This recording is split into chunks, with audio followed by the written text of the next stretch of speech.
Thank everyone for coming here today. Appreciate you making your time for our third REDtalks of the season. And we appreciate your support so far, and hopefully we can continue to have your patronage. Now, before I get this speech started off today, that's going to encompass a little bit of my life, as well as food-based 3D printing. I'd like to give you all a quote from one of my favorite folks, mathematician and philosopher René Descartes. And it pretty much sums up the credo of my life. Just keep pushing. Just keep pushing. I've made every mistake that can possibly be made, but I just kept pushing. Now, God knows I made a ton of mistakes. So the application process to B school, first time around, applied to 7 schools, visited all of them, got accepted to none. Second time around, Cornell, top choice, applied to 7 other schools, visited all of them, got accepted to my top choice here at Cornell. There are a lot of other examples I can go to, but that's one of the most clear and present. Now, first I'd like to share with you a little bit of wisdom, most of it picked up from the Felder family dinner table. And the first is the importance of having, family and friends. So having a healthy network of family and friends, the importance of competition, and then having very fine-tuned listening skills. So one of the things that a lot of my friends would probably say about my mom and dad is that they are very, very similar to the mother and father from the Leave It to Beaver show. So while I wouldn't see my dad saying, "Oh gee golly gosh," I wouldn't be surprised if he did. I wouldn't be surprised if he did. And so that is true for the most part. But if you get my dad talking about something he's passionate about, whether it's, ancient civilizations and cultures, whether it's, politics and what can be done to improve the city of Detroit, or technology, you're going to see the passion flare up in his eyes like a fire.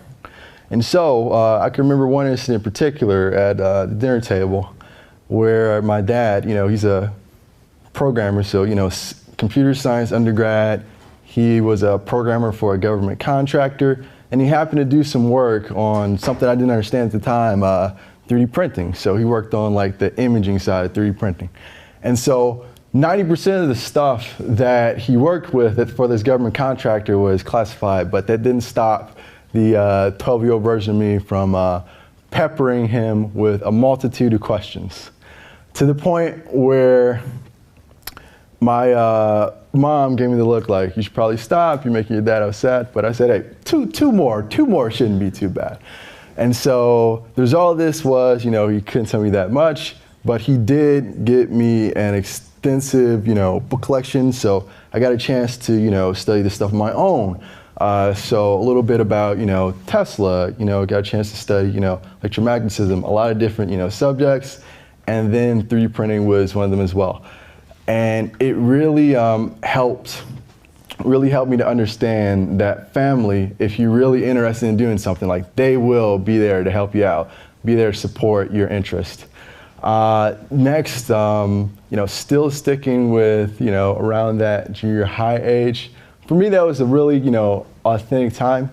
And so my friends, we competed in, 2 different areas. So one was on the basis of, grades. So, first, second honors he had going on.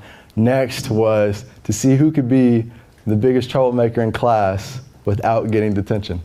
And so the first category, it was mainly me and my friend Thomas Obioha. We would always, compete, see who can get on a quarterly basis, like, first honors the most. And I did it, got my first honors when it counted.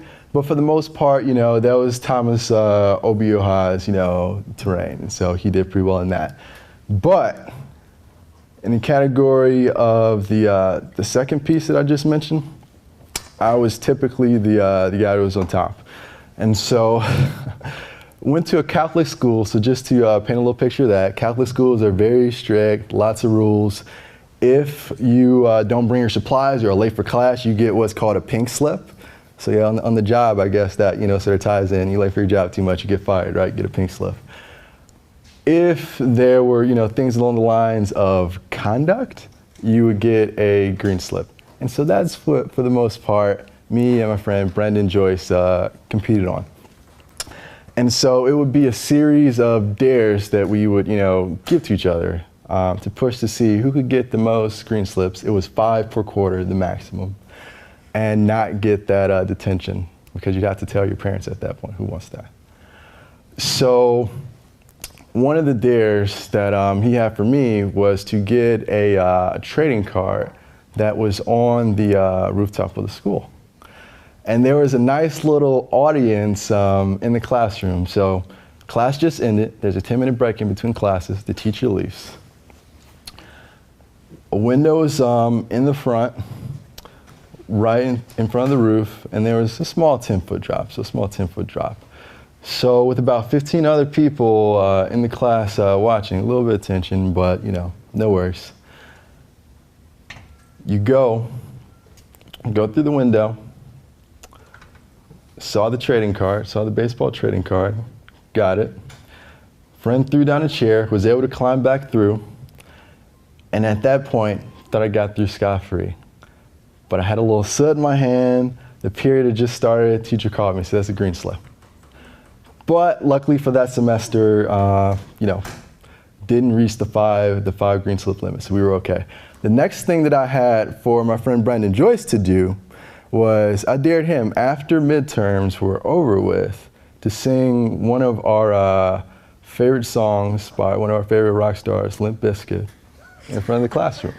And so he took on the bet wholeheartedly, and I was the first guy to give him the rock star kudos. He did it all for the nookie. And it was great. And so how that translates to, I guess, business school is grades, as long as you put in the time, as long as you put in, the effort, like you'll be all right.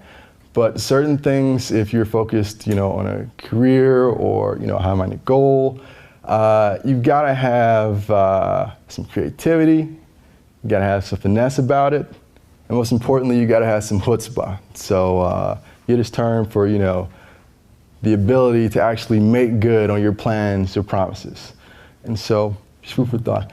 The last thing I want to tell you about that, originated from the Felder family dinner table was time that I spent at undergrad on the speech and debate team. So it was, some very good developmental time in my life. I got a chance to, really fine-tune speaking skills, as well as learn a lot of good concepts around problem solving, great concepts. And so during speech and debate practice, I got a lot of exposure to concepts from philosophy, politics, religion. You had to stay current on, events, see what's happening, and, built a lot of camaraderie with a lot of people from different disciplines. Then there's the part where you get a chance to compete against other schools. Our first tournament was at Purdue. I think they're called the Boilermakers. Oh, I love the Purdue guy, yes. It was a great school. It was a great school. Yeah, for sure. And it was a good start to the speech and debate career that I had in college. And so parliamentary style debate, how it works is you come in there with whatever knowledge that you have beforehand. They put a phrase on the board. One I remember in particular was sanction Iran. They put that phrase on the board. Immediately after they do that, you break out. You got 20 minutes. You got a team of about 10 people, so that's the whole speech and debate team. You discuss it for about 12 minutes or so. So you spend 12 minutes or so discussing as a team. If you're on the affirmative side, this is the strategy that we should do. If you're on the opposition side, this is the strategy we should do. After that, it's just you and your partner. You go into the speech and debate classroom. Maybe it's about the size of 2.5 of our breakout rooms put together. And one of the debates, in particular the one that was about sanctioning Iran, there was one guy on the opposition that made it well known that he was pre-law and wanted to be a lawyer eventually growing up. So you know that he would try his best to ruthlessly attack any point that you brought up, as well as the overall premise of what you're doing. His other guy comes from a family of politicians, and so he's equally as crafty. But at the end of the day, you got to trust in, you know, what your team discussed. You got to trust in the knowledge that you bring to the table, and a few things that can help you win the debate. So these are some of the learnings I got from the debate. You are very likely to lose if you don't have camaraderie. So if you are in a situation where the opponent brings up 5 points and you don't attack any of them, so you don't respond to them effectively, and you don't bring over your partner's arguments, you will be very likely to lose the debate. So being on the same page going into it, making sure that you're listening to all the different facts and points that are coming out there, and making sure to carry over your partner's points. Now, if you're able to do that and present a persuasive argument, then you're very likely to take the debate. But if not, if you don't do any of that, you're going to lose. So camaraderie, as well as really good active listening skills, especially when those facts are coming out at 1,000,000 miles an hour. Those are very important. And so some key skills that I took away. At the end of the day, this sort of multidisciplinary way of thinking helped me to look at problems differently. So before coming here, I got a master in operations research and worked in operations for a little bit. Now, a lot of the problems that come up within the operations world are dealing with inventory. So having too much inventory, managing the cost of that, as well as what to do with the raw materials. And so the first time that I read an article on 3D printing, I said, this has the potential to solve a lot of problems. Now, keeping in mind that today, if you talk to even an operations professor here, you know, they teach about it in class, but they're not going to recommend that, you know, to a company outright to do, because there's not, in most people's minds, enough data or research around it. But just to give you guys a little bit of info on 3D printing, the industry overall. It's been around for about 30 years. So it didn't just pop up yesterday. Most technologies do. It's been around for 30 years. Automotive and aerospace were the main industries that it started in, as well as jewelry. And in fact, that's the biggest growth industry for 3D printing, jewelry. It's growing at about 15% a year.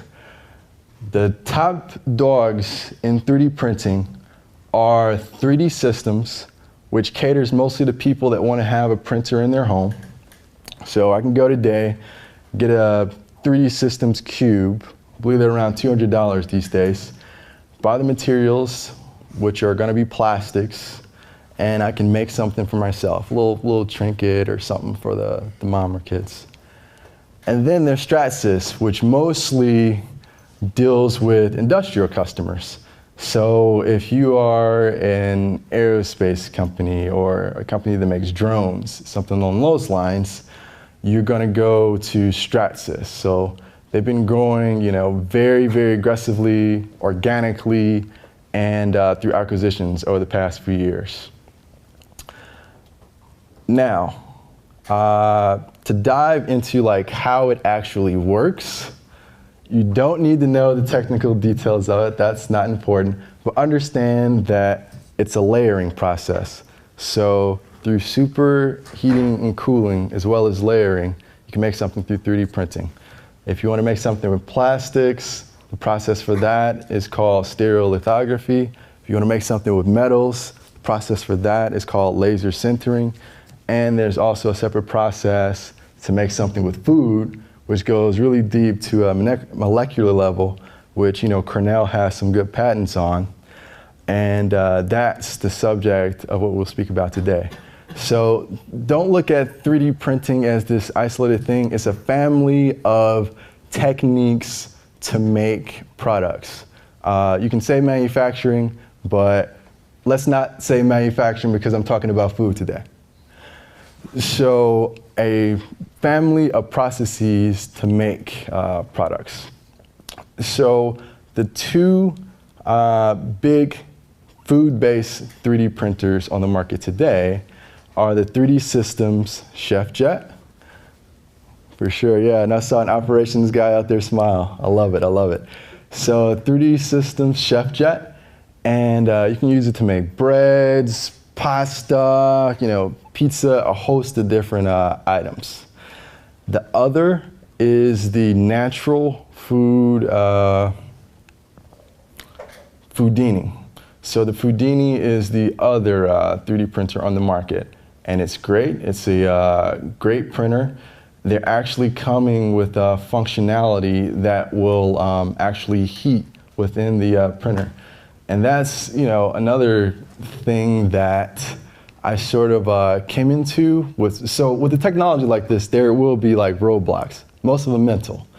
Mostly mental roadblocks you'll have with a technology like this, because it works, but it's all about who's going to use it. It's all about networking effects and how fast it's going to spread so they can make it work more efficiently. One of the mental roadblocks I ran into with a few friends from mechanical engineering were that heating something up that's not covered, it just won't work. So like that's I guess sort of a concept that doesn't resonate. But through that process of superheating and cooling, like if you want to make bread, for example, it would actually work. And there have been test studies in Germany that said that it's actually worked better. So right now, who actually eats this stuff, right? So I just talked about the two big dogs for food-based 3D printing. Who actually eats this stuff? Well, mostly people in Europe at the moment.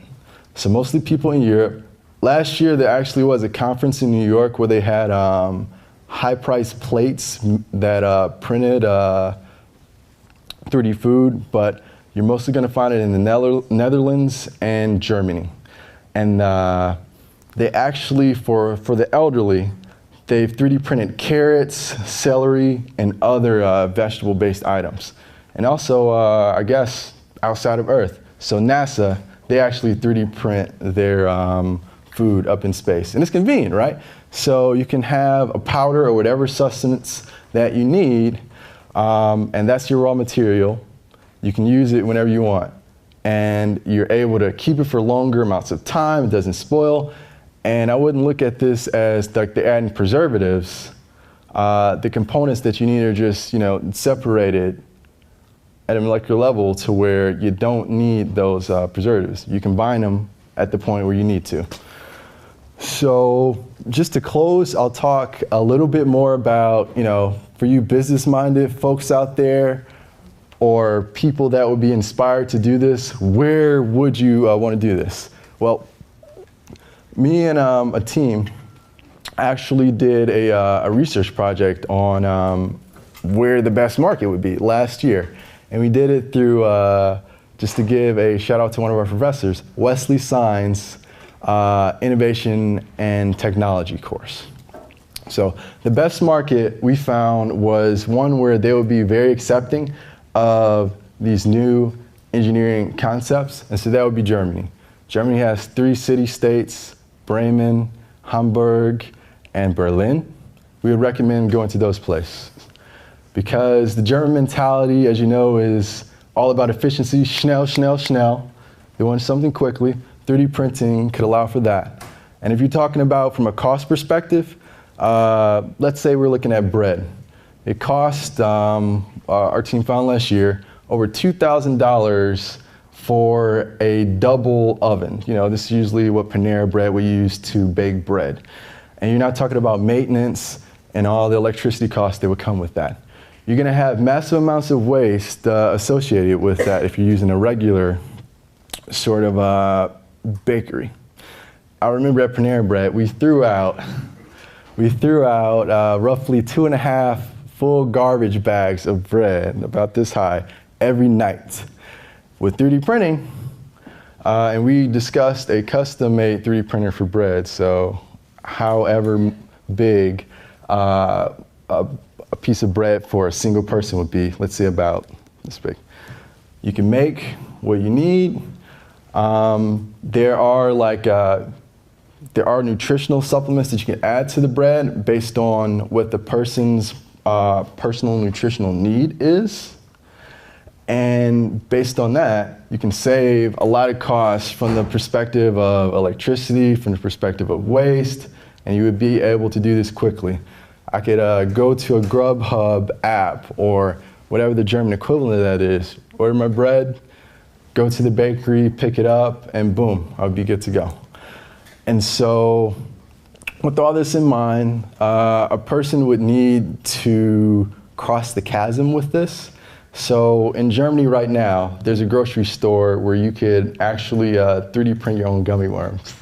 So like if I were still that 12-year-old child and wasn't worried about cavities, hey, maybe I would do that. But yeah, so crossing the chasm within the restaurant industry, I think would be another story. So you would need to prove the safety piece, right? So this food is actually safe for me to consume and not die after I eat it. That's important. To have repeat customers, if for nothing else.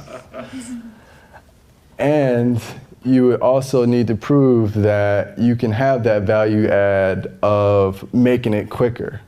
So that's the chasm that you have to cross, you know, in my opinion. So there are probably other opinions out there and I want to hear them. But that's the chasm you have to cross for this to go into the mainstream. But yeah, at this point, I'll bring you back to my favorite quote from my favorite mathematician and philosopher, René Descartes. Just keep pushing. Just keep pushing. I've made every mistake that can possibly be made, but I just kept pushing. Thank you for your time.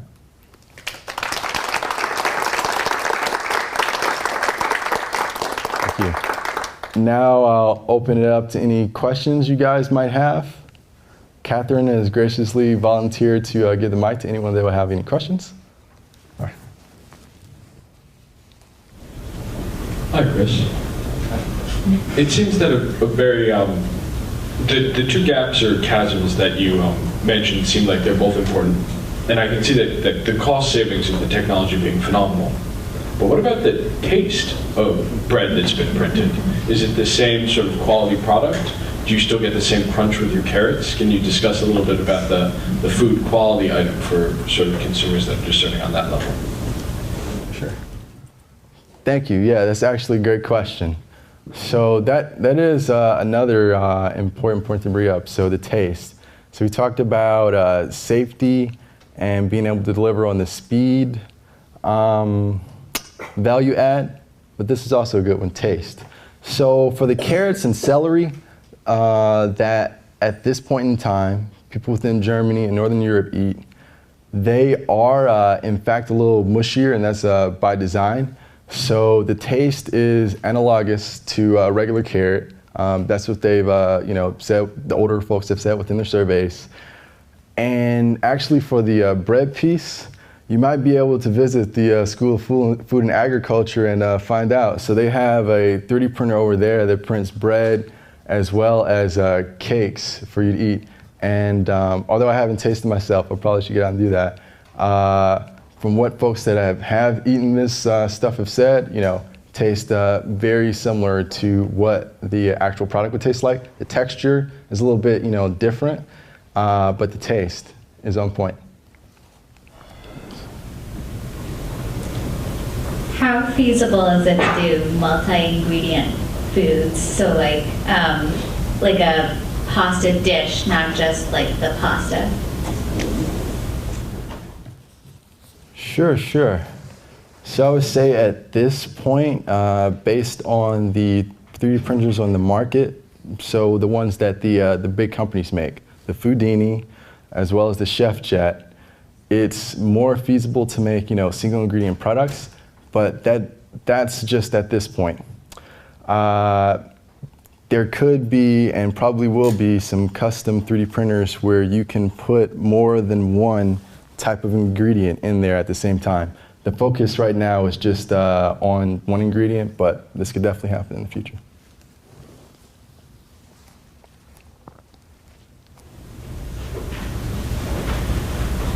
So a lot of the packaged food that we consume are already they're already coming out of a certain industrial process, which is similar, very cost effective. Doesn't look like what you do at home when you want to make food. But then we also have this need for food that's made with hands, like what our moms were talking about when they said making it with love. How do you think 3D printed food will serve to that need, or will it ever? So I'll answer that with the question. Have you seen the movie Her? Yes. So I would say that for the folks out there that would like to have the food made by a mother or significant other, 3D printing will be a lot less likely to be adapted by those folks. But for us, the younger generation, who everybody in this room, with our newly minted MBAs, we go into marketing, consulting, project management of some sort. We're likely going to have fairly busy lives. And this could be a value add, I guess, for the Y and millennial generation in helping us to better manage our time. And so I do think that there should still be that piece of, going home to your parents' house. Like, I actually think that the time spent with your parents and, talking with them, parents, family, friends, is like the big value add of having like a meal together. And the meal making in of itself, that's fine, but the time spent with them is probably the biggest value add. Thank you, good question. Question. Okay, you want to wrap it up? Yeah. All right. Thank you for your time. It was great getting a chance to speak with you guys today about the little bit I know about 3D printing. Still a learning process, of course.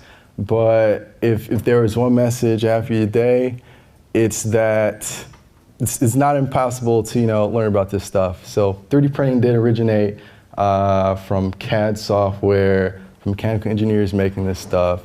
True.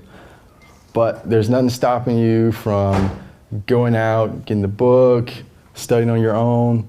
And if you have an operations friend or someone else knowledgeable in the area, bouncing ideas off of them. So, and that goes for not just 3D printing, but anything. I appreciate your time.